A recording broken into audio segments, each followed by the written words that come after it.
Hello, my brave friends. Welcome to the journey into the land of horror tonight. I will tell you some extremely scary experiences of morgue workers. Before we get started with today's spine-tingling stories, I would like to ask for your support by subscribing to the channel. As of right now, only 30% of viewers of our videos are subscribers, so your subscription would really help us continue to create more of these terrifying tales for you. Thank you so much for your support. Now sit back, relax, and enjoy the video if you dare. I have a ton of stories from my time working in the morgue, and this one happened just a few years before I retired. But it seems like it happened yesterday. That night, I was left alone in the last morgue where I worked normally. My colleague covered the same shift, but she had to take the night off because her husband had been in an accident and was in the hospital. The workload that night was too much to handle. A traffic accident on the highway leading into the city had tragically claimed multiple lives when a car collided with a large passenger van, leaving only a few survivors among the deceased. The family was in the car. The mother and their 4-year-old daughter did not make it, while the father, who had been driving, survived but suffered serious injuries. Even though years of professionalism harden you, seeing a child's lifeless body always stirs a unique sorrow, especially if you have children of your own. I decided to start with the little girl, moving her small frame to the autopsy room, leaving her mother and the other accident victims in the holding area. As I began my work, muffled noises came from the room where the other bodies were kept, but I dismissed them as possibly the building settling. However, a short while later, I heard what sounded like faint, unmistakable sobbing, and my curiosity overcame me.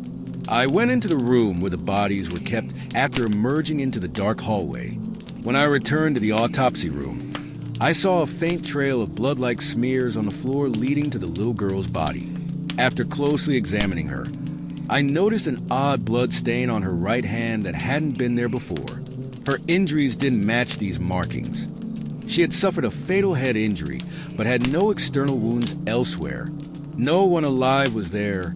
Shaking my head, I turned off the lights and took a detour to the restroom before heading back to the autopsy room. I chalked it up. Due to an oversight or an overlooked detail during intake, I went back to work, but the lamenting sounds from the holding room started up again. This time, they were louder and more distinct, and my nerves, despite my experience, were on edge, determined to face whatever was causing the disturbance. The mother's body was lying flat on a stretcher, but now it had one leg hanging off the edge and a hand slipping out from under the sheet. Her position had changed drastically since intake, and seeing the mother's body in such a state was extremely unsettling. When her body arrived, it was properly laid out with both arms and legs. I marched back into the room and was completely chilled, arranged neatly beneath the sheet, but now there were obvious indications of movement. Her hand was partially exposed and dripping blood. My instincts told me to ignore it, but the scene painted a clear, unshakable picture of the mother having moved, and for a brief moment I stood frozen. Was it stress, fatigue, hallucinations brought on by my shift's isolation? Locking the door of the holding room behind me, I decided to complete the autopsy on the young girl as soon as possible before going back to my work. Even though I couldn't be certain that the deceased mother could have left her stretcher to visit her child. Despite my best efforts, the tense atmosphere only grew more intense, and I heard soft, nearly inaudible sobbing again. But this time it wasn't coming from the holding room. Rather, it felt closer and was resonating faintly through the air as if from no particular direction. After I finished the autopsy, I rushed to finish. After wheeling the girl's body into the cold storage chamber, I decided it was time to focus on her mother. Maybe if I worked on her next, the disturbing events would stop. As soon as I moved her body to the autopsy room, the sobbing sound stopped completely, and the unearthly silence that had been enveloping as I worked on the mother's body, the sadness that pervaded the room was more like an invisible shroud. Her injuries revealed a horrific, violent impact that left her with broken bones, deep bruises, and fatal trauma, but her hands were the most noticeable. As I finished her examination, I saw that blood had dried along the tips of her fingers, creating patterns that suggested she had held something tightly before she died. After the procedure was finished, I placed her body in the cold storage next to her daughter's. The moment their bodies were reunited, the oppressive feeling that had persisted all night lifted, and the air felt lighter as if it had held tension. After that, the night went by without any problems. There was no more crying or unexplained noise. Even now, as I retell this story, the memory feels as vivid as the night at which it occurred. It is a tale I will always carry with me, a stark reminder of how fragile and yet powerful the bonds of love can be. The experience stayed with me long after I left the morgue that morning. I was convinced that what I saw was a mother's unwavering love for her child, persisting even beyond death. She simply wanted to be near her daughter one last time.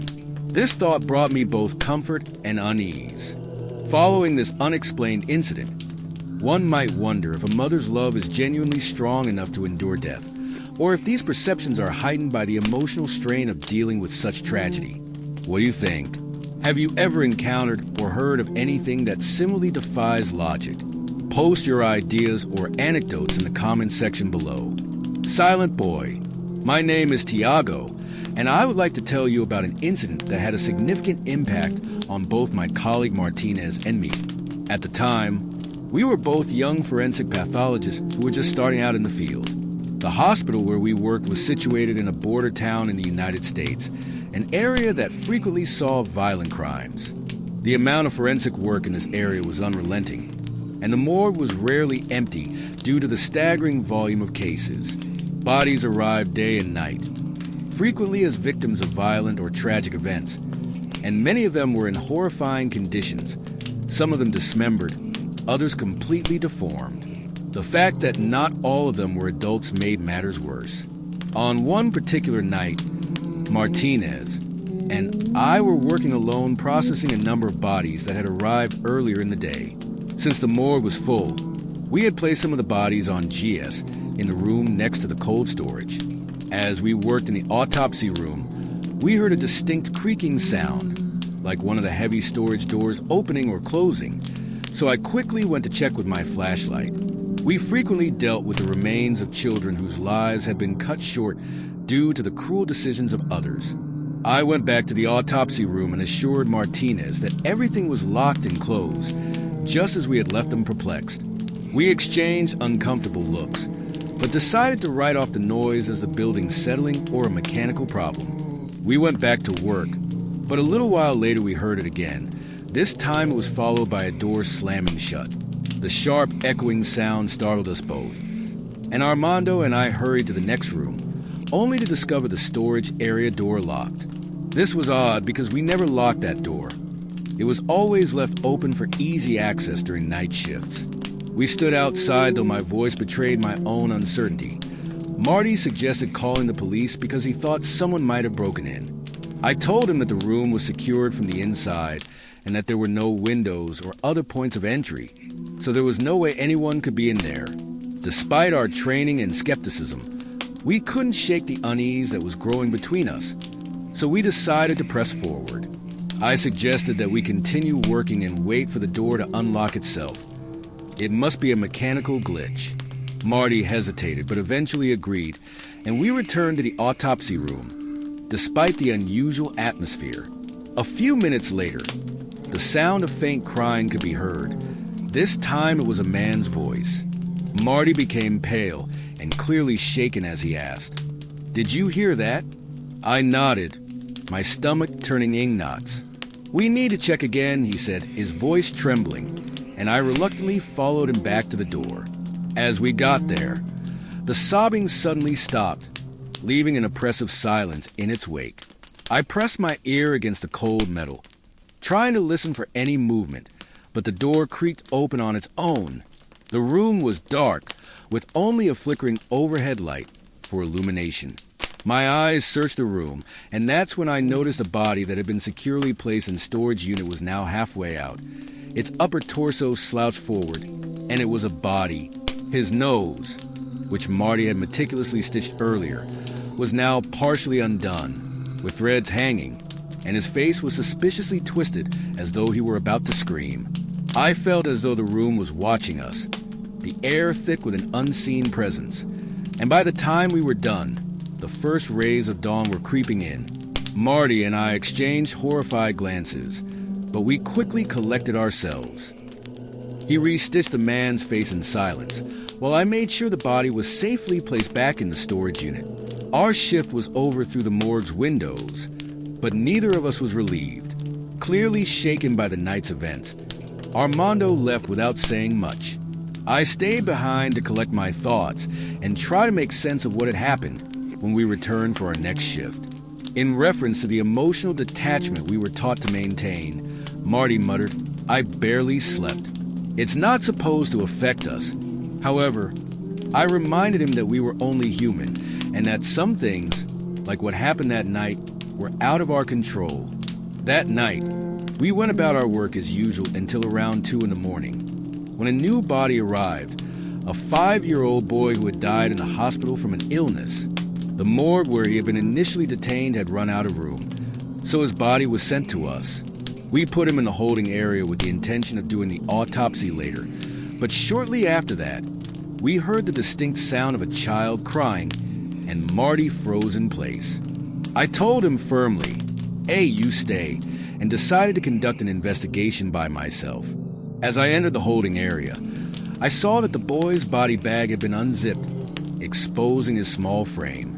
His face had been calm when he had arrived, but now appeared twisted in fear, his features contorted as if he had been screaming. Without hesitation, I zipped the bag back up and moved the boy's body into the autopsy room. When Marty, who was observing me at work, asked why I had violated protocol, I said in a tearful voice that the place wasn't safe for him. The memory of that experience lingered with us both over the following days as the holding area gradually emptied, as unclaimed bodies were moved to a mass grave. With their departure, the strange occurrences ceased and the morgue returned to its usual somber quiet. But during the remainder of the night, Marty did not argue. Instead, he silently assisted me in preparing the body for examination. The memories of that night taught me a lesson I would never forget. Sometimes the spiritual and emotional echoes left by the deceased carry more weight than the science of what we do. The lifeless body. I'm Sarah, and I've worked as a forensic pathologist for many years. Each city I've worked in has presented its own set of difficulties. But one particular morgue in a small American rural town left me with an experience I'll never forget. It was an exceptionally busy week, and the morgue was overcrowded with bodies arriving faster than we could process them. Many of the bodies were those of people who had died violently, and some of them were so mutilated that even seasoned professionals found it difficult to look at them. Even worse, many of these people were connected to criminal activity, which added a heavy, dark energy. Late one night, while I was working with my assistant, strange things started to happen. The first sign was the lights flickering intermittently, which wasn't unusual in older facilities, but felt different because the pattern seemed deliberate, almost rhythmic. The atmosphere in the morgue became unbearable. Even the security guards, who rarely commented on their surroundings, mentioned feeling uneasy. It wasn't just the bodies, though. Something intangible, as though the very air had turned heavy with despair and malice. My assistant, who was clearly anxious, attempted to dismiss it as an electrical problem. I agreed and nodded, but I couldn't get rid of the uneasy feeling. Then the sounds began. We initially thought it was the wind or a draft, but after making sure all the windows and external doors were securely closed, the sounds became louder and more frequent, as if someone or something was moving through the morgue. The unsettling noises were too loud to ignore, so my assistant suggested we check the holding area where the unprocessed bodies were kept. Gathering our courage, we grabbed a flashlight and made our way down the dimly lit hallway, where the air grew colder with each step and the oppressive sense of being watched increased. My blood ran cold at the sight that met us when we arrived at the holding area. It was impossible because neither of us had been in the autopsy room and no one else had gone into the mortuary to try to make sense of the situation. One of the GS had been moved, leaving faint trails on the dusty floor, and the body that had been placed on it was now partially uncovered, with its sheet carelessly draped over its side. When we turned to leave, A loud metallic bang reverberated behind us, and as we spun around, we noticed that one of the cold storage doors was now wide open. I covered the body once more and pushed the gurney back into place. We went back to the autopsy room, hoping to get back to work. Inside, a body that had been securely placed was half hanging out, its arm dangling limply over the edge of the slab. My assistant froze, his face pale, whispered, "We need to leave." I felt a strange urge to stay and comprehend what was happening, so I forced myself to move. I stepped forward and carefully slid the body back into the storage unit, closing the door firmly.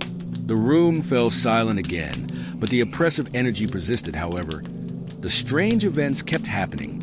The lights flickered more violently, and there were faint whispers that seemed to come from everywhere. My assistant was visibly shaken and refused to leave my side, and I couldn't blame him. The morgue no longer felt like a place of science, but rather a battlefield between the living and the dead. Hours passed, and finally dawn broke, bringing with it a sense of relief as the oppressive atmosphere slightly subsided as the first rays of sunlight came through the morgue's small windows. My assistant and I left as soon as our shift ended, relieved to be out of the unsettling atmosphere. The number of unclaimed bodies in the morgue gradually declined over the next few days, with some being moved to mass graves. The strange events started to stop by the end of the week, and the morgue was once again quiet, with the dark energy appearing to have vanished as the holding area emptied and families finally claimed others. The bodies in the holding area, in my opinion, carried more than just physical remains. They also carried unresolved feelings of anguish, anger, and malice, whether these feelings were projected onto our fears or appeared as paranormal activity.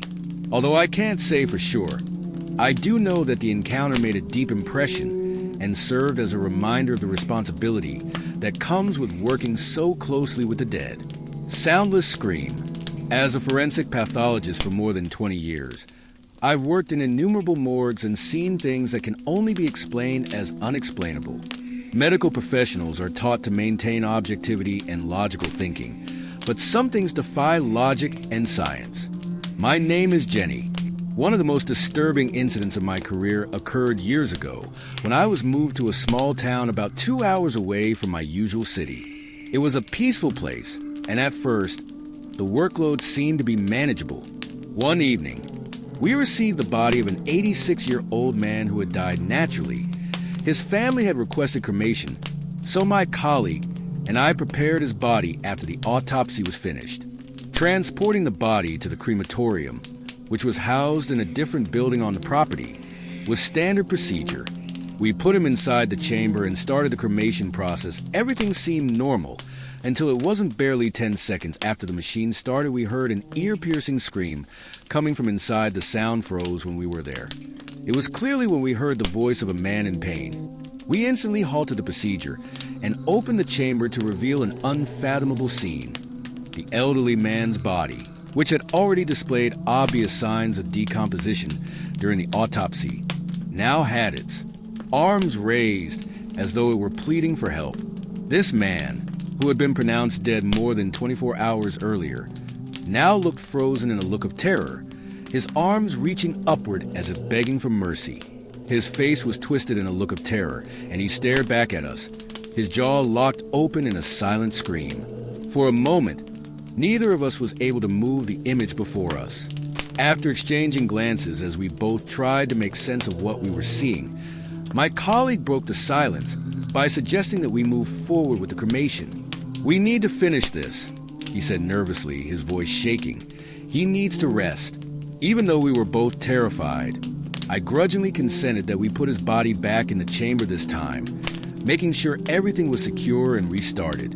After the cremation was finished, we carefully collected the ashes and placed them in the designated area. Later that night, my mentor, an experienced doctor who had worked in morgues for decades, reassured me that some things can't be explained. This time, there were no screams during the cremation process. Instead, there was only the faint hum of the machinery and the crackle of flames doing their work. However, the eerie silence didn't bring comfort. Calmly, he said try not to think about them too much.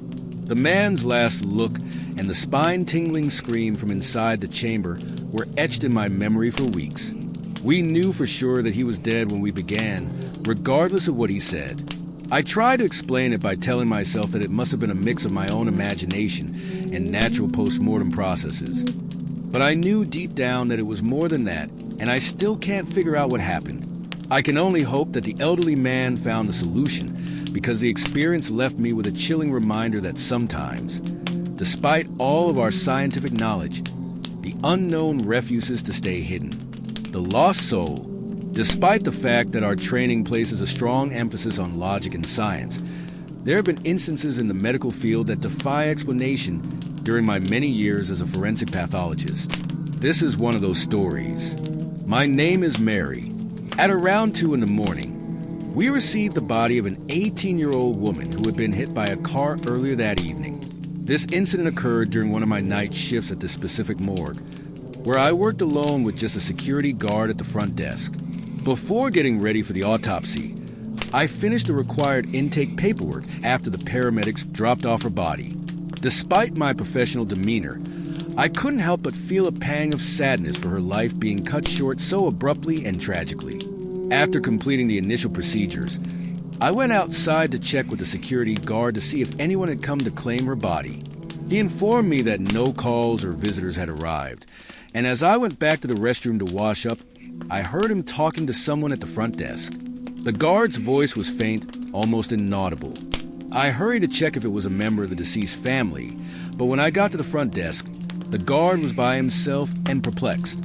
I asked him who he had been speaking to, and he explained that a young woman had come to him for assistance finding her way home. She appeared confused, so he told her that he couldn't leave his post. So he gave her directions to a nearby taxi stand and watched her go. At first, I didn't think much of it because it wasn't uncommon for someone to walk in at this hour, especially if they were lost. I was about to transfer another body when I heard a loud thud coming from the autopsy room. Startled, when I hurried back, I discovered that the young woman's body, which had been securely strapped down and placed on the metal stretcher moments earlier, was now on the floor. The sight was incomprehensible. The body had been properly placed and strapped down, so it couldn't have fallen on its own. I cautiously called the security guard for help, because it would be difficult to move the body alone. When he entered the room, his face went pale and his hands trembled. I asked, sensing his fear, "That's her," he stammered, pointing at the body, the girl who had previously visited the desk. At first, I thought he must be mistaken. Just minutes after she had passed away, he had spoken to her. We lifted her body back onto the stretcher and secured her once more, without saying anything. When we left the room, the weight of what had just happened hung heavy in the air. I looked at the guard, who appeared shaken and must not have realized she was gone. He whispered something barely audible, and I felt a great deal of sadness because she had been so young when her life was taken so suddenly, and now her spirit seemed lost, looking for answers or a way home. The rest of the night was eerily quiet, and nothing strange happened. As a forensic pathologist, I have seen many tragedies over the years, but this one stuck with me for a long time. It's not just the science of what we do that endures. It's also the humanity behind the bodies we examine, the stories they carry, and the mysteries they occasionally leave behind. Justice served. I'm in denial I've been a forensic pathologist for almost 15 years, and during that time I've been called to investigate a number of cases, many of which are still etched in my memory. However, one case in particular sticks out because it took me outside of my normal scope of work and made me doubt everything I believed to be true. It happened when I was asked to help with a case in another country because the family of a young woman requested that her body be exhumed because they were unhappy with the official cause of death given by the authorities. The initial investigation had found that the young W, she had no history of mental health issues and was planning for an exciting future that included starting a family with her husband. That same year, even her husband, who was present when I spoke with the family, supported the exhumation and investigation. When the day came, I arrived at the morgue where her body had been transferred for examination, preferring to work alone. Her parents were devastated. and I could feel the weight of their desperation the moment I met them. Anne had committed suicide, but her family was convinced otherwise. I waited until the building was empty in the evening to start my work. At first, the procedure seemed normal, and my findings corroborated the authorities' initial cause of death. However, just as I was ready to take off my gloves and finish the procedure, the young woman's lifeless hand moved and rested on top of mine. For a brief moment, I thought I was having hallucinations or misinterpreting the situation, but the weight of her decomposed hand on mine was unmistakable, and I stood frozen, unable to process what had just happened. Her body had been exhumed after weeks of burial, and her decomposition was advanced. There was no realistic way that this could have been a simple post-mortem spasm. I was unable to comprehend what I had experienced, and for a brief moment, fear threatened to overcome me as I tried desperately to make sense of it. I left the morgue back in the small apartment where I was staying after finishing the autopsy. I tried to relax by taking a hot shower, which seemed like the best way to do so. But as I stood there, I heard faint but distinct noises coming from the other room. At first, I thought they were just my imagination or a sign of stress from the previous night's events. But when I turned off the shower and listened carefully, I could clearly hear footsteps in the apartment grabbing a towel. With my heart racing, I carefully left the restroom and looked around the space. Every nerve in my body cried out for me to look up, but when I did, my worst fears came true. The young woman from the morgue was standing behind me in the mirror, her gaze locked with mine through the glass. Her face etched with an indescribable sorrow. She wasn't as she appeared on the autopsy table, her features restored.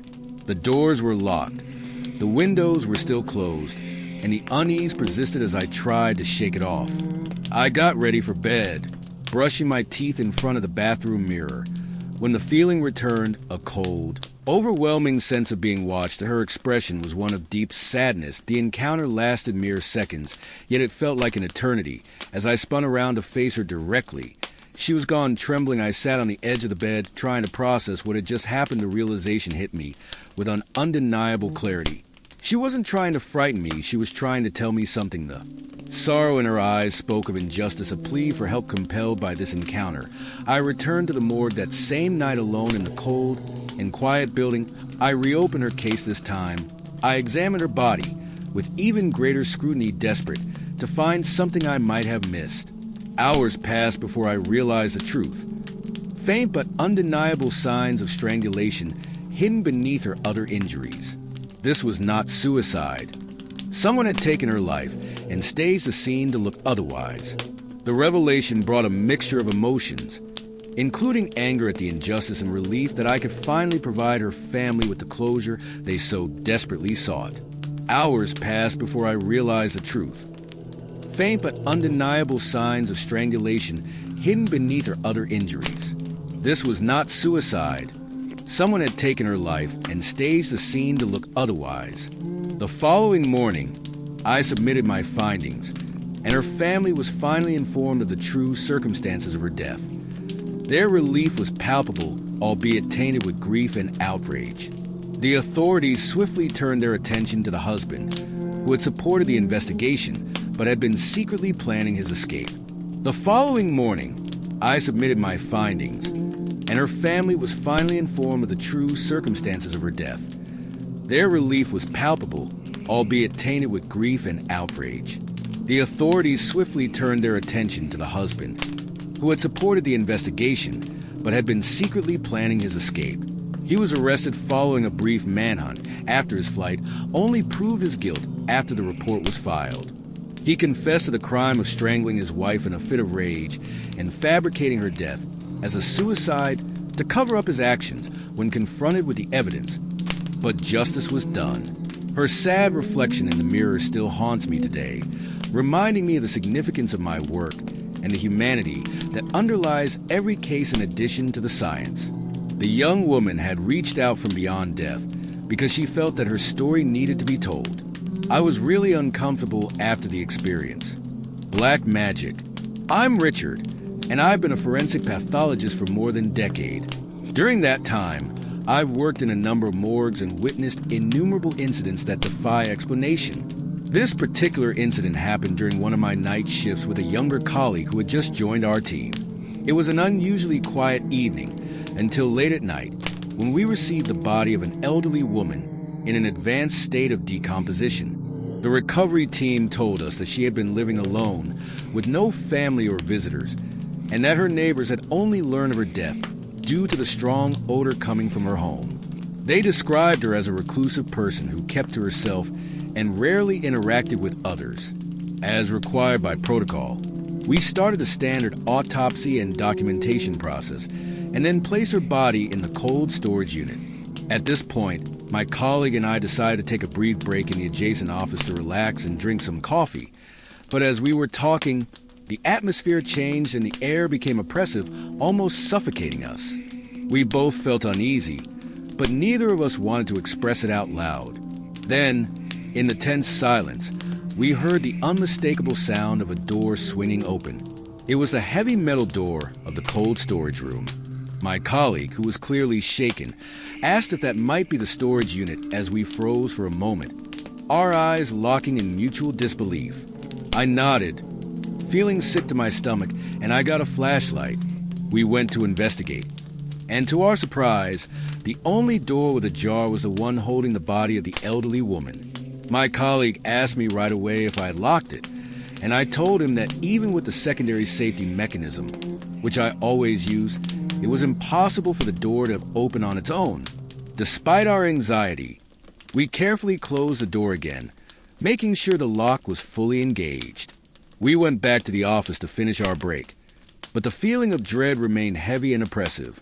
About an hour later, my colleague left me alone in the office, and I heard him shout my name in a panicked voice. I dropped everything to find him, and when I got to the restroom, I saw him standing there, frozen, his face pale, and his eyes wide with terror. I asked him what had happened, but he was unable to answer right away, and his eyes were fixed on the mirror above the sink. Eventually, he whispered to the old woman, who was standing in the doorway, watching me. His words sent shivers down my spine. I tried to talk him out of it by saying it must have been his imagination, but he shook his head angrily and insisted it was her. He even described her in detail, describing the vacant, lifeless expression on her face and her decaying features that were exactly like how she looked when her body had been delivered. I told him to take the rest of the night off, telling him that I could handle the workload, but before he left, he grabbed my arm and said, "Be careful. She's still here." His warning stuck with me as I went back to work, even though I tried to shake it off alone in the morning. But as the hours went by, odd things started to happen. The lights began to flicker, bringing the room into brief periods of darkness. Then, all of a sudden, the power went out completely, leaving me in silence, interrupted only by the faint hum of the emergency generator. I turned on my phone's flashlight and headed toward breaker room to check the power. But as I was walking down the hallway, I froze. The old woman, whose body was still in its decomposed state, was sitting on one of the metal guns. Her lifeless eyes stared at me, and then, to me complete horror, she started to laugh, a low, guttural sound that seemed to echo through the room despite my instincts telling me to run. I was immobilized by sheer fear, and then she abruptly disappeared, leaving the hallway deserted once more. I summoned all my strength and ran back to the main office to call the Morgues over. When he got there, I was outside, unwilling to remain in the building alone, so I told him everything. To my surprise, he didn't seem at all doubtful. So we went back into the morgue together and discovered everything in its proper place, including the old woman's body, which was back in the cold storage unit undisturbed as if nothing had happened. The owner, a skilled doctor, took my concern seriously and promised to look into it further. When I returned from my shift the next night, the owner told me that he had spoken to the deceased woman's neighbors, whose accounts were chilling, and described her as a malevolent figure who was rumored to have experimented with black magic and witchcraft. Strange noises, foul odors, and unexplainable events had surrounded her home for years. Some even claimed she had cursed those who crossed her path out of fear of the consequences of keeping her body in the morgue.